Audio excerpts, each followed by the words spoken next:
আজকে আমরা দেখব সায়েন্স থাকতে অষ্টম শ্রেণীর সেকেন্ড ইউনিটের একটা প্রশ্ন 2025। সঠিক উত্তর নির্বাচন। ফিউজ তারের একটি উপাদান এসেন। কোন পদার্থটি তরল থেকে কঠিনে পরিণত হলে আয়তন বেড়ে যায়? মোম। গ্যালভানাইজেশনে লোহার উপর কোন ধাতুর প্রলেপ দেওয়া হয়? জিঙ্ক। দেখো তারপর পারদের হিমাঙ্ক দেখবে তোমরা বরফ গলনের লিনতাপ 80 ক্যালোরি পার গ্রাম। ক্যাটায়ন বা ধনাত্মক আয়নে প্রোটন সংখ্যার থেকে ইলেকট্রন সংখ্যা কম হয়। নিচের প্রশ্ন একটু দেখে নাও।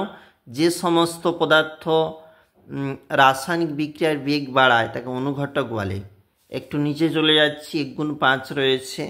মরিচে রাসায়নিক নাম হাইড্রেট ফেরিক অক্সাইড। প্রস্রাবাগারে ঝাঁঝালো গন্ধ মানে তো অ্যামোনিয়া। পরেরটা বলেছে নিচে দেখো বজ্র নিরোধক কি?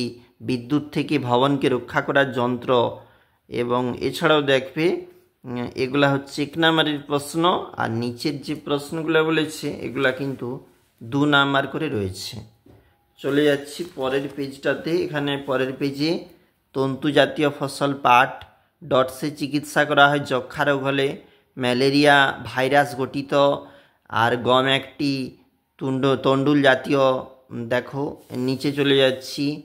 মৌমাছি পালন ক্ষেত্রকে এক কথায় বলে এপিয়ারি।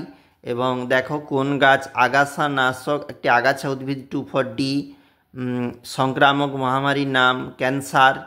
এবং দেখো এবং এখানে বলেছে একটি যে কোনো বহিরাগত কার্পের নাম লেখো। Silver carp.